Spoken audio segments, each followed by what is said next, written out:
نے جو پوچھا ہے کہ نبی میں اور امام میں اور کیا رسول میں کیا فرق ہوتا ہے؟ رسول میں کیا فرق ہے؟ نبی اور رسول میں کیا فرق؟ اچھا، دیکھیں اس میں اگر اجازت دیں آپ کا جو جی جواب ہے اس میں گزارش کر دوں، آپ کی فرمائیے وضاحت کر دوں کہ جو جی آپ فرما رہے ہیں نا، یہ جو حدیث آپ پیش کر رہے ہیں یہ بالکل مشہور حدیث ہے، لیکن مفتی محمد اسحاق صاحب کا نا ایک انٹرویو کیا تھا انجینئر محمد علی مرزا جیلوی صاحب نے، جب میں جی نے ان کا تعارف کرایا تھا ان سے، تو اس میں مجھے یاد آ رہا ہے کہ انہوں نے اسحاق صاحب نے ایک بات کی تھی جو اب انجینئر صاحب نے بھی بات کی ہے.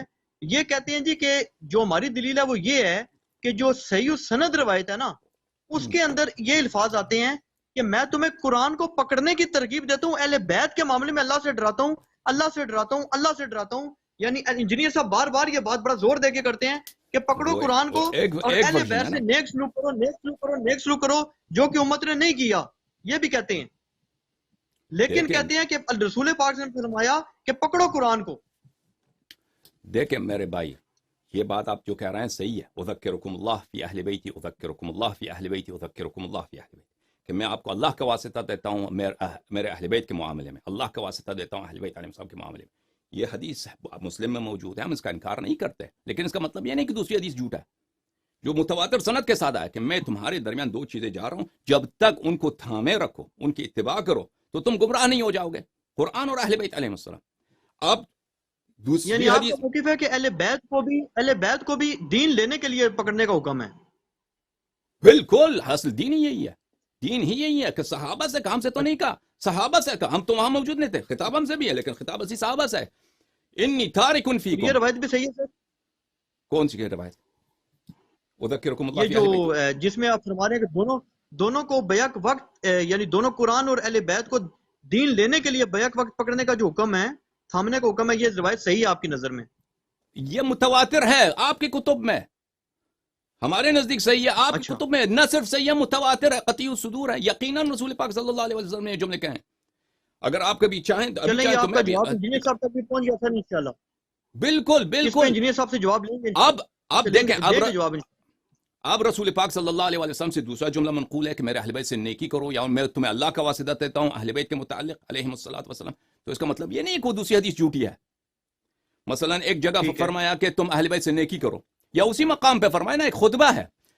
دیکھیں آپ کے فرقے کے نزدیک آپ کے جو احادیث ہیں رسول پاک صلی اللہ علیہ وسلم کے کامل خطبے نقل نہیں ہیں، منقول نہیں ہیں. ان سے جو جملے منقول ہیں، ابو ہریرہ کا نام، مثلا زید بن ارقم کا، زید بن ثابت کا، مختلف صحابی ہیں، وہ جملے نقل کرتے ہیں کہ رسول پاک صلی اللہ علیہ وسلم نے خطبہ دیا، وہ یہ فرمایا. اب خطبہ ایک شخص دیتا ہے تو وہ اس کا خطبہ کم از کم 1 صفحے کا ہوگا، 2 صفحے، 3 صفحے. ایک آدمی 1 گھنٹہ بات کرتا ہے تو وہ جملات تو کئی ہیں. تو رسول پاک صلی اللہ علیہ وسلم نے وہ جملے دو جملے کہ میں تمہیں واسطہ دیتا ہوں اللہ کا میرے اہل بیت کے معاملے میں، اور فرمایا کہ تم جب تک تم ان کی اتباع کرو تم گمراہ نہ ہو جاؤ گے. تو یہ ان دونوں میں تنافی نہیں ہے کہ یا یہ کہا ہے یا یہ کہا ہے. دونوں بات صحیح ہیں، دونوں بات آپ کی کتب میں صحیح سند کے ساتھ ثابت ہے. ویسے ہم نہیں کہتے، ٹھیک ہے. ہمارا آپ عقیدہ نہیں ہے کہ یہ حدیث صحیح اس لیے صحیح ہے کہ سر. ہم نہیں کہتے کہ حدیث یہ اس لیے صحیح ہے کہ آپ کے کتب میں آیا ہے. ہمارے نزدیک آپ کی کتب، نہیں، آپ کو معلوم ہے کہ حجت نہیں. ہم کہتے ہیں کہ آپ کے نزدیک حجت ہے. ہمارے کتب میں تو یہ احادیث موجود ہیں بہت، ماشاءاللہ بہت زیادہ. جی حکم کریں آپ کا موقف پہنچ گیا اور بات بھی آپ کی لاجیکل ہے. انجینئر صاحب تک پہنچ گئے سر انشاءاللہ. جی بالکل پہنچ گئے انشاءاللہ. جی. یہ کیونکہ حدیث ثقلین استخلاف اہل بیت میں، اہل بیت علیہ السلام کی جانشی میں بہت واضح نص ہے، پذیرو. اس لیے ان سے بچنے کا کوئی طریقہ ہی نہیں ہے ان کے پاس، سوائے یہ کہ جتنے وہابی ہیں وہ ان کا چارہ یہی ہے، ان کا فرار یہ ہے کہ رسول پاک صلی اللہ علیہ وسلم نے فرمایا کہ میں اللہ کا واسطہ دیتا ہوں اہل بیت کے معاملے میں. جی صحیح فرمایا، لیکن اس کا مطلب یہ نہیں ہے کہ دوسرا جو متواتر حصہ ہے وہ جھوٹ ہے. اچھا، نبی میں اور امام میں اور رسول میں فرق کیا ہے میرے عزیزوں؟ رسول میں جی یہ دیکھیں، علم کلام کے جو علماء ہیں انہوں نے بہت کچھ کہا ہے. ہمیں علم کلام کے علماء سے فی الحال کام نہیں. آپ شیعہ کے متعلق پوچھتے ہیں. دیکھیں ہمارے احادیث میں جو آئے ہیں، ہمارے احادیث میں جو ہیں، رسول اور نبی میں فرق یہ ہے کہ رسول کو فرشتہ نظر آتا ہے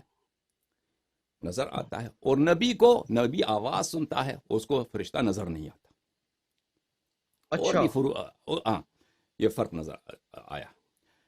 ائمہ طاہرین علیہم الصلوۃ والسلام کے متعلق ائمہ طاہرین علیہم الصلوۃ والسلام کے متعلق ان کے بارے میں احادیث فرشتوں کا نظر آنا مختلف ہے. بعض احادیث میں ہے کہ ائمہ علیہم الصلوۃ والسلام کو فرشتہ نظر نہیں آتا لیکن وہ بات سنتے ہیں. فرشتہ ان کو نظر نہیں آتا، بات سنتے ہیں. لیکن دوسری احادیث میں ہے کہ فرشتے ان کو نظر آتا ہے. یعنی احادیث ہمارے جو ہاں جو ہیں اس میں مختلف ہے. اب ہو سکتا ہے وہ احادیث جس میں یہ ہے کہ فرشتے نظر نہیں آتے امام کو، ہو سکتا ہے کہ وہ تقیہ کے طور پر کہ اس زمانے میں ایسا تھا کہ اہل بیت طاہرین علیہم الصلوۃ والسلام بہت سخت زمانہ تھا،